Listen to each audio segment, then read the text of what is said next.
What is absurdism? Welcome to Philosopher's Corner. I'm John. What is absurdism?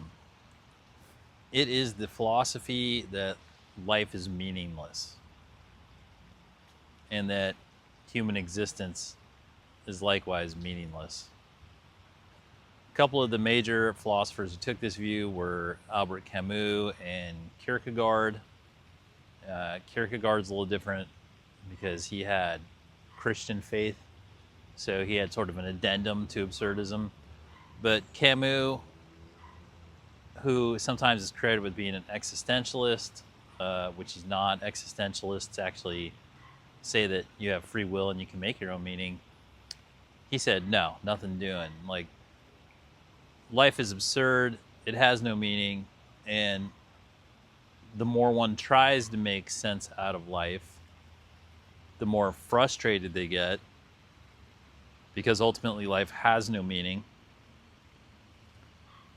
And though we're born with an innate curiosity as to the meaning of life, every human being has this driving curiosity of, hey, what's the meaning of life? What's the meaning of my life?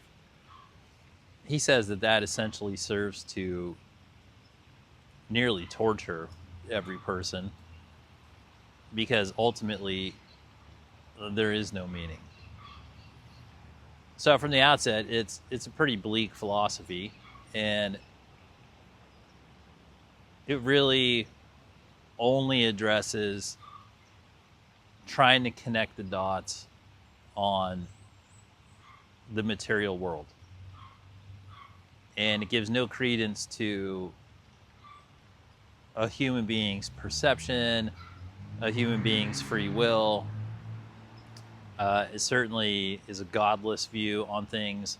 Godless both in the sense of there being any intentional design in the design of reality, or there being any sort of like supernatural or spiritual thread that connects it all, or that there's ultimately any higher vista to be attained on the bigger picture of life. They just sort of wrap it up and say it's a random set of experiences that doesn't have any meaning, it doesn't have any purpose. And many artists and many philosophers throughout the years have taken this on and they've said, okay, fine, we agree with this, and they made absurd art. And I think absurd art's a good place to look to see what absurdism is. And absurd art is art that's made with the direct intention to have no meaning, that it's nonsensical, it can be illogical, and it has no conclusion, it has no moral tale to tell, it has no meaning, it has no purpose, it seeks to serve for what they see as a mirror of a meaningless world. And in their world, the entire creation is meaningless. Which, I mean,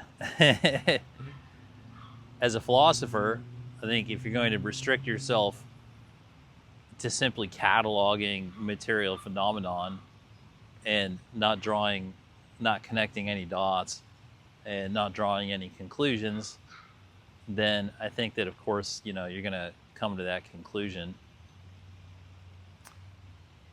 So, I mean, personally, I think they're lazy. I think they're lazy and hopeless. I think absurd. It's like, are long stretches of life absurd? Yeah, I think absolutely long stretches of life are absurd. But it's really lazy to not talk to other people who have found meaning in life. It doesn't have to have religious context or anything. Like on a completely like secular level, just like if you only believe that the physical reality is all there is, if you still interview enough people, you're going to find out that plenty of people have found meaning in life to a degree where you can't dismiss it, no matter how skeptical or pessimistic you are. And Absurdism, of course, it rejects all notions of that. It basically says that anybody who appears to have found meaning in life is just kidding themselves. So it's essentially saying that if you think there's meaning in life, you're delusional.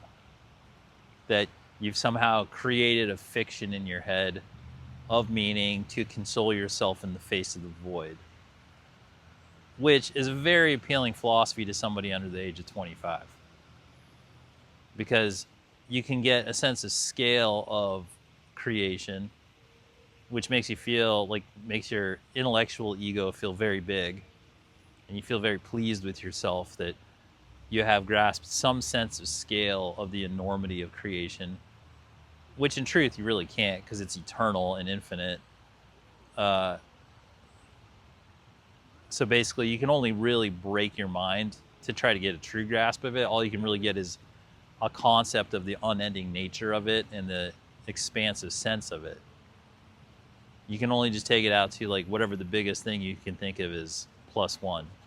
And then you just continue that formula ad nauseum until you break your mind. But for, I'd say, a youthful or more immature philosopher to get that sense of scale really satisfies the ego. And then absurdism says, oh, well, that's it. Now that you see how large it is, now make sure that you assign no meaning to it. And also you're not allowed to assign any free will to anybody that's in the creation. Like anybody, anything, not just human beings. I don't even know where the absurdists land on in terms of just permutation of life throughout known creation. Because if they're that pessimistic about the meaning of life, then the odds of them assigning any sort of like free will or value or anything to potentially non-human life on other planets, which is a mathematical and probable, it's like a statistically probable inevitability that there's life other than human beings on other planets, which means that, bad news for them. Absurdism tells them that all of their lives are meaningless too,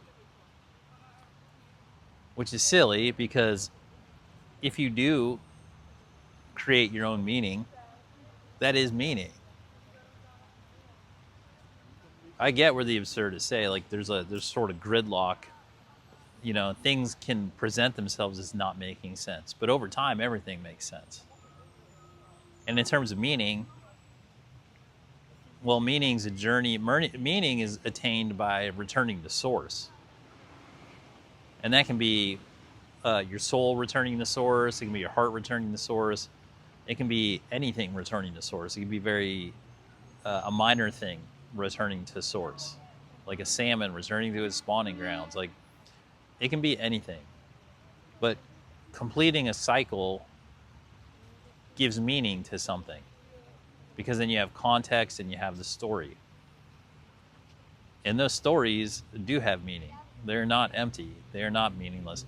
However, absurdity says that it is meaningless. Absurdity assigns no value to it. Absurdity says that any meaning is just made up and done in a spirit of self-consolation in the face of the horrible void. Lots of things are nonsensical. Meaning takes a long time. Kierkegaard said that for sure, if you just stay in the material world, the logical of phenomenon, other religions call it Maya.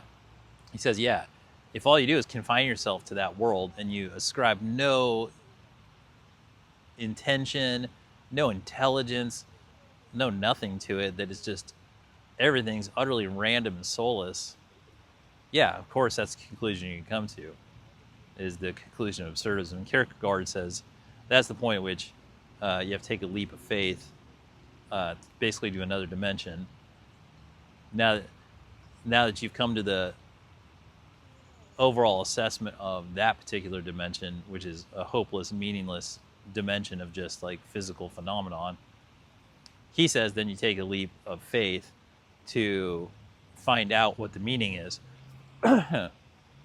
Now, absurdists, of course, would not only reject taking that leap, but they would also say that there's nothing on the other side. That whatever they would say, whatever you get to on the other side is meaningless as well. And if you want to create a mythological fairy tale for yourself on the other side, good for you, but you're deluding yourself. So basically, absurdists say they found out the answer, and the answer is that everything's meaningless, and that everyone else who thinks there's meaning is deluding themselves. So, you know, next time you're holding your child and gazing into its eyes and the wonders of the universe and the love you feel, just remember that absurdists say that's meaningless. So, which I find absurd. Well, thanks for spending some time here at Philosopher's Corner. I hope you found it helpful and meaningful. And as always, have fun.